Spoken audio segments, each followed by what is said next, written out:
Episode 35۔ میں انور کے پاس گیا اور دوسری خالی کرسی پر بیٹھ گیا۔ کیسی رات گزری؟ نیند آئی؟ ناشتہ کیا؟ وہ مسکرا کے بولا۔ میں نے سر ہلا کے سارے سوالوں کا جواب اس بات میں دیا۔ میرا خیال ہے کہ شاموں کے لیے اتنی سزا کافی ہے۔ یہ جرم کی نہیں، جرم کی نیت رکھنے کی سزا تھی۔ یہ ریشم نے کہلوایا ہے۔ یہ سفارش کیسے مسترد کی جا سکتی ہے؟ انور بولا اور ہاتھ کے اشارے سے سزا کا عمل رکوا دیا۔ شامو زارو قطار روتا اور ہائے ہائے کرتا سیدھا ہوا اور اپنے کان پکڑ لیے۔ چودھری صاحب، میری توبہ، میرے باپ کی توبہ، میرے دادا کی توبہ۔ اس نے توبہ کے بعد قسموں کا سلسلہ شروع کیا۔ انور نے گرج کے کہا، بند کر اپنی بکواس، سیدھا کھڑا ہو جا۔ شامو یوں چپ ہو گیا جیسے کوئی ریڈیو کا والیوم آف کر دے۔ 10 برآمدوں میں کھڑے حویلی کے ملازم اس پر مسکرا رہے تھے اور کچھ ناخوش بھی نظر آتے تھے۔ انور نے اپنا فرمان جاری کیا، چل اب دفع ہو جا۔ زمین پر تو ہی کام کرے گا، لیکن میرا منشی سارا حساب کتاب کرے گا۔ ایک دانہ بھی ادھر سے ادھر ہوا تو تیری کھال کے جوتے بنوا کے اسی سے سر پر ایسا تبلا بجاؤں گا کہ تو گنجا ہو جائے گا۔ شامو پلٹ کے بھاگا، تم نئے حاکم کی دہشت قائم کرے ہو۔ ریشم کا شکایت کرنے کا مقصد بہرحال یہ نہیں تھا۔ یہ سب مجھے بھی پسند نہیں، مگر مجبوری ہے، ورنہ شرافت کو میری کمزوری سمجھ لیا جائے گا اور پرانے پاپی میرے خلاف سازشوں میں مصروف ہو جائیں گے۔ آہستہ آہستہ معاملات کو میں اپنے ڈھپ پر لے آؤں گا۔ حویلی کے اندر تمہاری فیملی کا موڈ کیسا ہے؟ ظاہر ہے کہ اچھا نہیں ہے۔ صبح میں ماں کو سلام کرنے گیا، نماز کے بعد وہ جا نماز پر تسبیح لیے بیٹھی تھی۔ انہوں نے جواب نہیں دیا۔ میں نے پوچھا، کیا آپ ناراض ہیں مجھ سے؟ انہوں نے منہ پھیر کے کہا، کیا فرق پڑتا ہے کسی کو میرے ناراض ہونے سے؟ تم دونوں ایک سے ظالم ہو۔ میں نے کہا، آپ کو بہت جلد اپنی رائے بدلنی پڑے گی۔ ظلم اور زیادتی پہلے میرے ساتھ ہوئی تھی، اور اکبر نے چھوٹا ہونے کے باوجود جو میرے ساتھ کیا اس پر نہ آپ نے اسے روکا اور نہ ابا جی نے۔ وہ رونے لگی کہ تجھے کیا معلوم میں نے کتنی کوشش کی تھی۔ آج تو زندہ ہے تو مجھے الزام دے رہا ہے اور اپنا بدلہ لے رہا ہے۔ میں کیا کروں؟ ہاتھ تیرا بھی نہیں پکڑ سکتی۔ میں نے کہا، چند دن میں آپ دیکھ لیں گی کہ میں انتقام نہیں لینا چاہتا۔ انہوں نے یقین تو نہیں کیا ہوگا؟ ہاں، 2 دن سے وہ دیکھ رہی ہیں کہ میں ہلاکو خان بنا ہوا ہوں۔ اور بڑے چودھری صاحب؟ کل تک وہ صدمے کی کیفیت میں تھے، اب شاید کچھ اور سوچ رہے ہیں۔ میرے سلام کے جواب میں انہوں نے بڑے جلالی انداز میں کہا، دفع ہو جائے یہاں سے۔ تو کیا سمجھتا ہے میں مر گیا ہوں؟ ابھی چودھری اصغر زندہ ہے۔ نہ یہ سب تیرا ہے نہ اس کا، میں مالک ہوں سب کا۔ میں یہ سب نہیں کرنے دوں گا تجھے، ورنہ ڈال دے مجھے بھی قید میں، زہر دے دے مجھے۔ اس کا مطلب ہے کہ وہ کچھ کرنا چاہتے ہیں؟ ہاں، ان کے سامنے تو میں جواب دیے بغیر لوٹ آیا۔ لیکن سلیم، اگر وہ چاہے تو بہت کچھ کر سکتے ہیں قانونی طور پر۔ مثلاً وہ آگ کر سکتے ہیں تمہیں۔ آگ کرنے کی کوئی قانونی حیثیت نہیں، وہ جائز قانونی وارثوں کو ان کے حق سے محروم نہیں کر سکتے۔ پھر کس بات کا ڈر ہے تمہیں؟ وہ تمہارے خلاف فوجداری مقدمہ دائر کر دیں گے، اس میں تو وہ خود مجرم بن جائیں گے۔ پہل ان کی طرف سے ہوئی تھی۔ اکبر بھی نہیں بچے گا، وہ ایسا ہرگز نہیں کریں گے۔ انہیں یہ خوف رہے گا کہ ایسا نہ ہو اکبر غائب ہو جائے۔ وہ خود نہ جانے کتنے بندے غائب کر چکے ہیں، اور جو غائب ہو جاتا ہے وہ اس دنیا میں کہیں نہیں ملتا، نہ زمین کے اوپر نہ نیچے۔ اس کا تو سوال ہی پیدا نہیں ہوتا۔ وہ کیا کر سکتے جس سے مسئلہ حل ہو جائے؟ ابھی میں زندہ ہوں، اس بات کا مطلب بہت واضح ہے۔ حق وراثت ملتا ہے موت کے بعد۔ اپنی زندگی میں کوئی اپنا سب کچھ خیرات کر دے، مٹا دے یا کسی کو بخش دے، وہ مکمل قانونی اختیار رکھتا ہے۔ لوگ اپنا سب کچھ خیراتی اداروں کو دے جاتے ہیں، مسجد کے لیے وقف کر دیتے ہیں یا خانقاہ کے ٹرسٹ کے لیے۔ وہ ایسا ہرگز نہیں کریں گے۔ میں نے کہا، رائٹ، ایسا وہ کر ہی نہیں سکتے۔ یہ جدی پشتی خاندانی ریاست ہی تو ان کا سرمایہ حیات ہے، اسی کا غرور ان کی رگوں میں خون بن کے دوڑ رہا ہے۔ مرتے وقت ایک تہی دست اور مفلس عام انسان ہو، ایسا خیال ان کے لیے قبر کے عذاب کی طرح ہوگا۔ جو بات میری سمجھ میں آتی ہے یہ ہے کہ اس کا مالک نہ میں رہوں نہ اکبر۔ ماں اس ارادے کی راہ میں حائل ہوگی، لیکن ایسے تمام فیصلے مرد کرتے ہیں۔ بیٹے ہم 2 ہی تھے، بیٹی ہوتی تو بھائی کے گھر میں ہوتی، جیسے بھائی کی بیٹی ان کے گھر میں ہے اور بھائی ابھی زندہ ہے۔ اوہ، وہ جائیداد کا مالک بھائی کو بنا دیں گے؟ وہ ایسا سوچ سکتے ہیں۔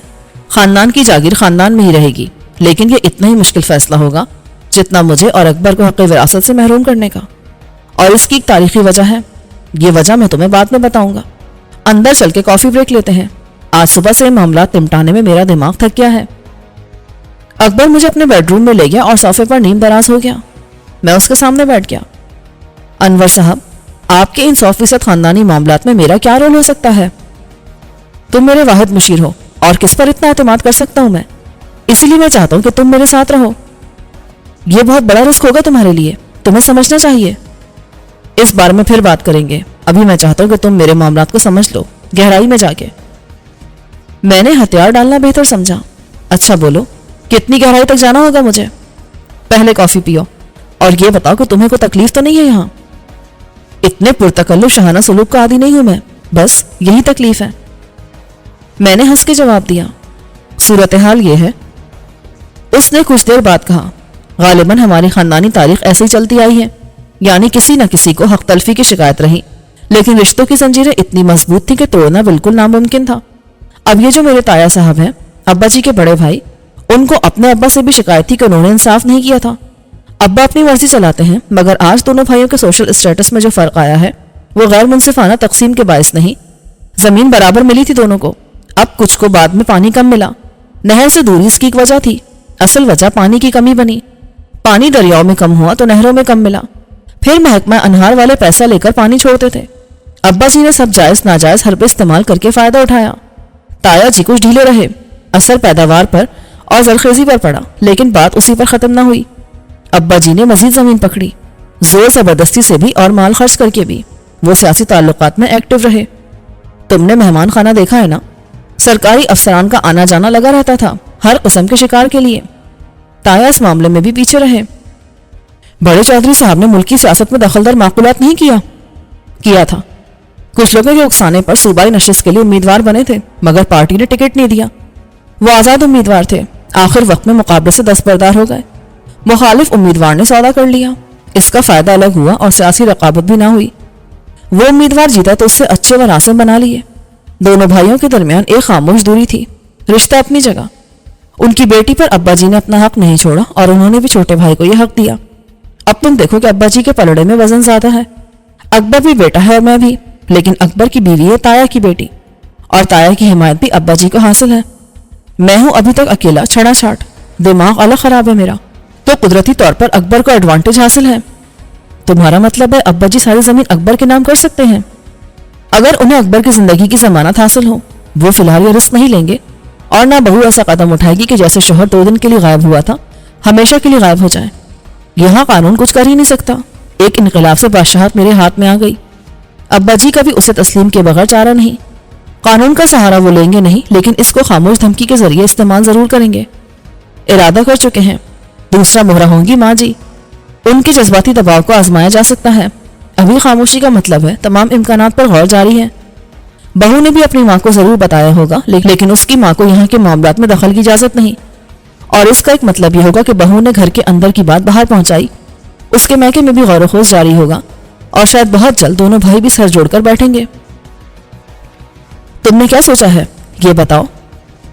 ہاں، ایک ٹرمپ کارڈ تو ہے میرے ہاتھ میں بھی۔ کل پرسوں میں ماں کو اکبر سے ملنے کی اجازت بھی دے دوں گا، وہ اس کا کھانا خود بنا کے لے جائیں گی۔ یہ بہت بڑی رعایت ہوگی جو مجھے نہیں ملی تھی۔ میں 1 پوائنٹ اسکور کر لوں گا۔ اس کے بعد یہی احسان کروں گا بھابھی پر، ابھی نہیں، کچھ عرصے بعد۔ بات اس کے کانوں تک پہنچا دوں گا کہ میں یہ رعایت دے سکتا ہوں۔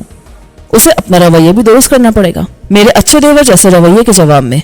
دوسرا پوائنٹ، پھر جب تمام سیکیورٹی رسک کور کرنے کے بعد میں میاں بیوی کو محدود تعلق کا موقع دوں گا تو حالات میرے حق میں بہت بہتر ہو جائیں گے۔ یہ بہت اچھی اسٹریٹجی ہے اگر تمہیں اس پر عمل کی مہلت ملے۔ مہلت لینا ہی پہلا مرحلہ ہے، اور اس کے لیے میں اپنا ٹرمپ کارڈ استعمال کر سکتا ہوں، لیکن اس سے میں مشکل میں پڑ جاؤں گا۔ زندگی بھر کے لیے ایک روک پال لوں گا۔ تایا کی ایک اور بیٹی ہے، بھابھی کی چھوٹی بہن۔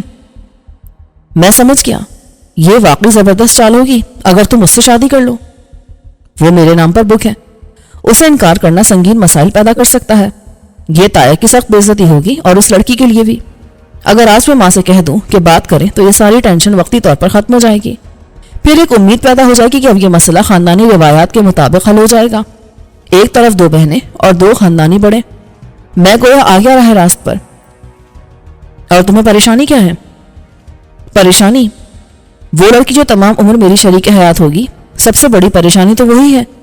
وہ روایتی انداز کی جاہل، خر دماغ اور بے وقوف لڑکی۔ میرے اس کے مزاج، فطرت اور پسند میں زمین آسمان کا فرق ہے۔ کیا وہ خوبصورت نہیں ہے؟ تمہاری بھابھی کے جیسی؟ یار، خوبصورت عورتیں بہت دیکھی میں نے دنیا میں، استعمال بھی کی ہیں اور اب بھی بہت دستیاب ہیں، لیکن شریک حیات کی بات اور ہوتی ہے۔ اس کے انتخاب کا حق میں کسی اور کو نہیں دینا چاہتا، اور یہ بات بھی ناقابل تصور ہے میرے لیے کہ ایک کو حویلی میں باندھ کے رکھوں اور پھر دوسری شریک حیات اپنی مرضی کی لاؤں۔ تمہاری نظر میں ہے کوئی؟ کسی کا انتخاب کیا ہے تم نے دنیا کے بازار سے؟ ابھی نہیں، جب وقت آئے گا تو وہ خود ہی آ جائے گی میری نظروں میں۔ بس میں جتنا سوچتا ہوں اتنا ہی یہ ٹرمپ کارڈ کھیلنا مجھے 100% خسارے کا سودا نظر آتا ہے۔ دوسری طرف میں رشتہ نہ کروں تو گویا اوپن وار، خاندانی دشمنی۔ ابھی نہ صحیح، کچھ عرصے بعد صحیح۔ بکرے کی ماں کب تک خیر منا سکتی ہے، اور قربانی کا بکرا تو میں ہوں بہرحال۔ اللہ تمہاری قربانی قبول کرے۔ مجھے بتاؤ میں کیا کروں؟ تمہارے لیے میں بہت اہم ذمہ داری دیکھ رہا ہوں مستقبل میں۔ تمہیں درمیان میں ایک ثالث کا کردار بھی ادا کرنا پڑ سکتا ہے، اور میں اس بات سے مطمئن ہوں کہ تم میں اس کی صلاحیت ہے اور تم میرے اچھے وکیل بن سکتے ہو۔ اسی لیے میں تم کو کیس ہسٹری بتا رہا ہوں۔ آج دوپہر کے کھانے کے بعد آرام کرنے کا موڈ ہو تو تمہاری مرضی، ورنہ ہم ایک راؤنڈ پر نکلیں گے۔ کہاں جائیں گے؟ یہ ایک مطالعاتی دورہ ہوگا۔ تمہیں ہسٹری کے ساتھ جغرافیہ بھی معلوم ہونا چاہیے۔ دیکھو، میں خود کو انتہائی غیر محفوظ سمجھتا ہوں۔ میں خطرات سے کھیل رہا ہوں۔ پولیس خود اتنی مستعد نہیں ہے، لیکن نادر شاہ انہیں میرا سراغ دے دے گا کہ وہ اسی علاقے میں غائب ہوا اور پھر نہیں ملا۔ ویگن پل سے دریا میں گری اور ڈوب گئی۔ کیا کوئی زندہ بچا تھا؟ مجھے صحیح طور پر نہیں معلوم۔ ویگن وہیں تھی، اتنی بلندی سے گر کے وہ نیچے کیچڑ میں دھنس گئی تھی۔ تمہاری اطلاع کے لیے عرض ہے کہ ویگن کا ڈھانچہ وہاں سے نکال لیا گیا تھا۔ یہ کارروائی چند روز قبل رات کے وقت ہوئی تھی۔ اسے پولیس لے گئی۔ اچھا، مجھے کیوں نہیں معلوم ہوا؟ یہ ابھی 2-4 دن پہلے کی بات ہے اور مجھے معلوم کرنے کی فرصت نہیں ملی۔ خیال بھی نہ آئے کہ پولیس کہاں سے آئی تھی اور یہ ساری کارروائی اتنی تاخیر سے کیوں ہوئی اور کس کے پر ہوئی۔ وہ میں معلوم کر لوں گا۔ یار، تم ان کو نہیں جانتے۔ نادر شاہ کے قبیل کے لوگ فرشتہ اجل کی طرح بھولتے نہیں اور پیچھے لگے رہتے ہیں۔ میں تمہیں یہ بتا دوں کہ وہ ہوگا بہت لمبے ہاتھوں والا، لیکن یہاں تمہاری پوزیشن وہی ہے جو بیرون ملک فرار ہو جانے والے مجرموں کی ہوتی ہے۔ یہ کسی بے حیثیت اور بے آسرا غریب کا ٹھکانہ نہیں ہے جہاں کسی کے لیے چادر اور 4 دیواری کا احترام لازمی نہ ہو۔ مجرم کو اٹھا لو ورنہ اس کی ماں بہن کو لے جاؤ۔ یہاں جو بھی آئے گا پہلے بتائے گا کہ وہ کون ہے اور کیوں آیا ہے، خواہ وہ نادر شاہ ہو یا چنگیز خان۔ پولیس کا رویہ تم نے دیکھ لیا، اور ایسے کسی علاقے میں جہاں ہم جیسے وڈیرے رہتے ہیں ان کے قلعے میں بلا اجازت داخل ہونے کی جرت کوئی نہیں کرتا۔ ایسا ہر جگہ ہے، چاہے سندھ ہو یا پنجاب، بلوچستان یا سرحد۔ تمہاری باتوں نے یقیناً میرا حوصلہ بحال کیا ہے۔ ایک بات بتاؤ، ریشم اب کیسا محسوس کرتی ہے؟ یہ کس قسم کا سوال ہے؟ ظاہر ہے کہ وہ بہت اچھا، غیر متوقع اور خوش ہے، لیکن ڈرتی بھی ہے۔ مجھ سے؟ تم سے نہیں۔ یہ تبدیلی اس کے لیے عجیب ہے، کسی خواب جیسی۔ ڈرتی ہے کہ خواب ٹوٹے تو پتہ چلے دنیا وہی ہے۔ مجھے اس کی صورت پر اطمینان کے آثار نظر آئے ہیں۔ یہاں رہنے پر اسے کوئی اعتراض یا پریشانی تو نہیں؟ پریشانی تو نہیں، جھجک فطری ہے، لیکن میں نے اسے سمجھایا ہے کہ یہی سب سے بہتر ہے۔ وہ اکیلی نہیں رہ سکتی، اور جیسے وہ میرے ساتھ نکلنے کا سوچ رہی تھی، کیونکہ وہ یہاں خود کو غیر محفوظ سمجھتی تھی، تو اب وہ صورتحال نہیں ہے۔ میرا تو کوئی گھر بار بھی نہیں۔ یہ مشکل ہوگا کہ میں اسے خاندان کی عورتوں جیسا مرتبہ دلا سکوں۔ سب کے خون میں اونچ نیچ کا فرق شامل ہے۔ حویلی کے اندر بھابھی اور میری ماں کے برابر تو وہ نہیں ہو سکتی، مگر اسے بے عزت کرنے کی جرت بھی کوئی نہیں کر سکتا۔ سلونی نے دروازے پر نوک کیا۔ سر، میں اندر آ سکتی ہوں؟ آؤ، ہماری میٹنگ اسی طرح ختم ہوگی کہ تم لنچ پر مدعو کر لو۔ یہ بتاؤ تم نے ٹیک اوور کر لیا مکمل طور پر یا نہیں؟ ہو جائے گا سر، جارحانہ اجلت کی ضرورت میں خود محسوس نہیں کرتی، سب کو میں راضی کر لوں گی۔ بے شک تم میں صلاحیت ہے اس کی۔ ریشم تمہاری خاص ذمہ داری ہے، اس کا اعتماد بحال کرنا ہے تمہیں۔ ابھی وہ کچھ انیزی محسوس کرتی ہے یہاں۔ کھانے کی میز پر خاندان کے 3 افراد نہیں تھے۔ بڑے چودھری صاحب، ان کی بیگم اور بہو اپنی ناراضگی کا اظہار اسی طرح کر سکتے تھے۔ ان کی غیر موجودگی میں ریشم کا موجود ہونا خود اس کے لیے آسان نہ تھا۔ اس کو خود حویلی کے ملازم بھی محسوس کر سکتے تھے، مگر انور اپنے رویے سے کوشش کرتا رہا کہ ہم خود کو اجنبی اور غیر اہم نہ سمجھیں۔ تاہم ابھی سب کے لیے مطمئن نظر آنے کی اداکاری ایک مشکل کام تھا۔